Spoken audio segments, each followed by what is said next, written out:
Halo teman-teman, selamat datang di channel Mari Berkarya. Pada kesempatan kali ini kita akan belajar tentang marketing mix.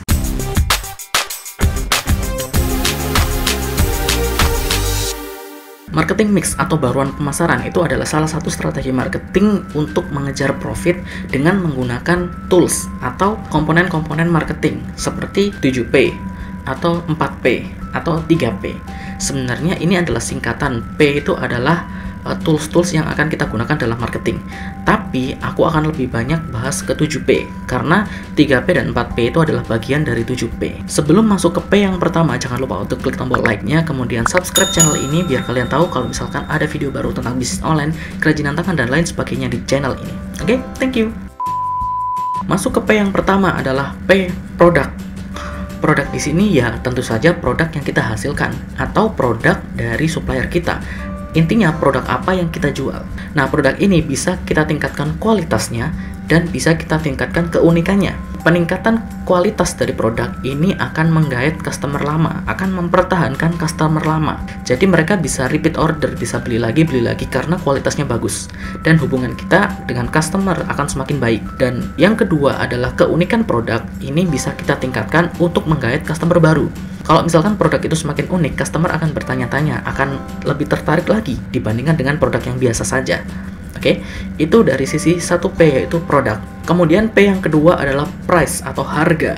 Nah, harga di sini bisa kita mainkan seperti yang aku sudah jelaskan di beberapa videoku, bahwa kita itu bisa menentukan harga produk berdasarkan psikologi konsumennya. Tidak hanya berdasarkan dari HPP atau harga pokok produksi kita. Tidak hanya dari seberapa keuntungan yang bisa kita dapatkan, tapi kita juga bisa men-set agar orang itu membeli meskipun harganya mahal, agar orang itu tetap suka meskipun harganya murah. Pricing strategi ini bisa kita manfaatkan untuk meningkatkan omset kita. Oke? Kemudian yang ketiga adalah place atau tempat. Kalau di bisnis offline, tempat sudah jelas. Kita tokonya lokasinya di mana? Apakah di sana rame atau tidak? Apakah di sana dekat dengan target market kita? Contohnya misalkan target market kita adalah anak sekolahan. Apakah tempat itu ada banyak anak sekolahan yang lewat? Atau misalkan target kita adalah pekerja kantoran. Apakah di sana ada banyak sekali pekerja kantoran yang lewat? Nah, lokasi-lokasi yang strategis ini menentukan keberhasilan bisnis kita, menentukan peningkatan omset kita. Tapi kalau di bisnis online, tempat ini adalah tempat di mana kita menjual produknya. Jadi, apakah itu marketplace seperti Tokopedia, Bukalapak, Shopee, Lazada, dan sebagainya? Apakah itu sosial media seperti Instagram, Facebook, Twitter, dan sebagainya? Apakah itu aplikasi chat seperti WhatsApp, Line, kemudian Telegram, dan sebagainya? Apakah itu website sendiri? Kalau misalkan target market kita itu lebih banyak di sosial media, otomatis kita harus meningkatkan atau mengoptimasi penjualan kita di sosial media. Jadi bukan berarti mengabaikan yang lain, tapi kita lebih fokus ke sosial media karena target market kita lebih banyak di sana. Makanya kita perlu riset tempat mana yang bagus, tempat mana yang sesuai. Kemudian yang keempat, P yang keempat adalah promotion atau promosi. Nah, gimana cara kita mempromosikan produk ke customer? Entah itu produk baru, produk lama, atau produk promo. Gimana caranya kita menarik konsumen baru? Gimana caranya kita mengkomunikasikan promosi kita? Atau mengkomunikasikan fitur atau manfaat dari produk kita? Gimana cara kita mempromosikan keuntungan-keuntungan yang bisa customer dapatkan untuk membeli produk kita? Dan gimana caranya memotivasi customer untuk lebih menyukai atau mencintai produk kita? Itu menentukan omset kita. Itu menentukan seberapa banyak yang kita dapatkan. P yang kelima adalah people atau SDM atau orang yang ada di perusahaan kita. Well, kita sebagai pebisnis tidak mungkin kita berjualan sendiri atau menjalankan bisnis kita sendiri. Kalau mungkin di awal-awal mungkin ya kita bisa menjalankan sendiri, tapi kita tidak selamanya sendiri loh. Kalau misalnya kita berjualan, otomatis kita butuh produk. Produk ini kita dapatkan dari mana? Atau misalkan kita produksi sendiri, tapi bahan-bahannya kita dapatkan dari mana? Otomatis ada yang namanya supplier, kemudian ada yang namanya ekspedisi pengiriman, partner, atau teman kita untuk kerjasama dalam bisnis ini. Nah, orang-orang ini tidak hanya orang lingkungan perusahaan kita atau lingkup bisnis kita, tapi juga orang luar yang bekerja sama untuk memajukan bisnis kita. Sama-sama memiliki tujuan yang sama.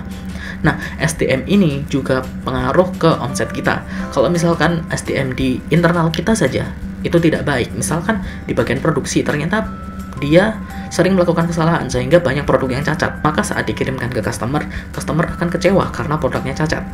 Atau orang di marketing, ternyata dia kurang bisa dalam memarketingkan atau mempromosikan produknya, maka itu akan berdampak ke omset kita, penurunan omset kita. Nah, seperti itu, maka kita harus menjaga SDM kita dengan baik. Tidak hanya itu, kita juga harus memilih SDM kita. Jadi jangan sampai kita berpikiran bahwa ya udah kamu aja karena kamu adalah sahabatku, ya udah kamu aja karena kamu aku kenal, ya udah kamu aja karena kamu bla bla bla bla kayak gitu. Enggak, jangan kayak gitu. Pikirkan juga kondisi di bisnis kita. Apakah kita memang benar-benar butuh orang itu dan orang itu memiliki attitude yang baik? Kalau iya, kalau oke, kalau kamu yakin, rekrut dia. Jadi fokusnya bukan ke personal tapi ke bisnis. Nah, itu yang sering salah dari teman-teman ini. Teman-teman itu mengedepankan personal, hubungan personal daripada ke bisnis. Ya bisnis personal gitu loh. Teman-teman bisnis ya bisnis, itu beda lagi. Kemudian P yang keenam adalah proses. Mulai dari awal sekali di bahan baku hingga menjadi produk, hingga packagingnya, hingga delivery-nya, hingga sampai ke tangan customer dan customer mencobanya. Itu prosesnya semuanya seperti apa? Itu kita harus tentukan. Kalau misalkan ingin omset kita naik, dalam melakukan proses itu harus cepat dan tepat.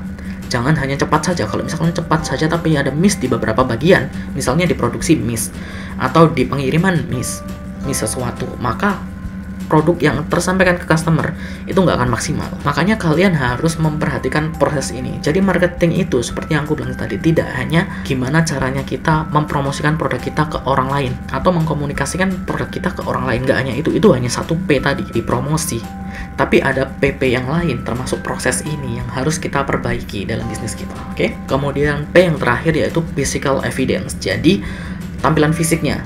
Tidak hanya tampilan fisik dari produknya, tapi tampilan fisik dari toko kita. Kalau misalkan di offline, kita harus mendesain toko kita itu semenarik mungkin. Kalau misalkan produk kita itu bagus banget, harganya udah sesuai, harganya katakanlah harganya murah, banyak disukai orang, tapi tampilan toko kita itu nggak sesuai atau jelek atau atau nggak bagus. Orang yang lewat depan toko kita, apakah mereka akan tertarik untuk masuk dan membeli di toko kita? Nggak. Karena tampilan awalnya saja sudah kayak gitu loh. Itu kalau di offline. Kalau di online, desain dari katakanlah kita menjual di website. Desain dari website kita, apakah itu mencerminkan dari toko kita atau mencerminkan sesuatu yang disukai oleh customer dari kita. Kemudian kalau misalkan kita jual di sosial media, di Instagram katakanlah, apakah feed yang kita sajikan di Instagram itu, foto-fotonya itu sesuai dengan target market kita? Apakah target market kita itu banyak yang suka atau banyak yang nggak suka? Nah, itu harus kita perbaiki. Kalau misalkan ada yang nggak sukanya di mana? Kalau misalkan ada yang jeleknya di mana? Kita harus riset, kita harus tanya ke customer yang baik itu kayak gimana. Karena mereka yang tahu. Jangan kita membuat persepsi sendiri. Oh, mungkin kayak gini. Oh, mungkin ini yang terbaik. Jangan kayak gitu. Riset, tanya ke customer atau perhatikan kompetitor paling gampang. Nah, itu tadi adalah 7P marketing mix yang bisa kalian gunakan untuk meningkatkan omset dari bisnis kalian. Well, aku ulangi lagi bahwa marketing itu tidak hanya sekedar mempromosikan produk kita ke customer, tapi ada banyak hal yang sudah aku jelaskan tadi. 7P itu harus kalian perbaiki. Tanpa 7P yang optimal, tanpa 7P yang kalian perbaiki, kalian maksimalkan, maka marketing kalian percuma. Contoh gampangnya gini, kalian promosi dengan gencar, menghabiskan biaya iklan yang banyak, tapi ternyata produk kalian itu, kalau makanan ya, produk kalian itu tidak enak. Kayak gimana customer? Ya nggak akan beli, atau mungkin beli paling cuma sekali. Kalau misalkan pengirimannya itu ternyata lama, meskipun kalian menggencarkan promosi, kalau pengirimannya lama, customer akan komplain kan, kecewa. Oke? Kalau misalkan SDM kalian itu buruk, ada miss di beberapa bagian, meskipun marketing kalian itu gencar, tapi apakah customer mau beli? Apakah customer senang dengan itu? Enggak, teman-teman. So, marketing tidak hanya mengiklankan produk, tapi ada banyak hal yang perlu kalian siapkan sebelum mengiklankan produk. Oke? Semoga kita semua bisa punya bisnis yang sukses, yang bermanfaat bagi kita sendiri, bagi orang-orang di sekitar kita, dan bagi semua orang yang ada di dunia. Karena kami percaya bahwa orang Indonesia memiliki kreativitas untuk membuat karya yang berkualitas. Tetap belajar, terus berkarya, dan selalu bersinergi. Mari berkarya, ini karya kita. Subscribe ya. Thank you.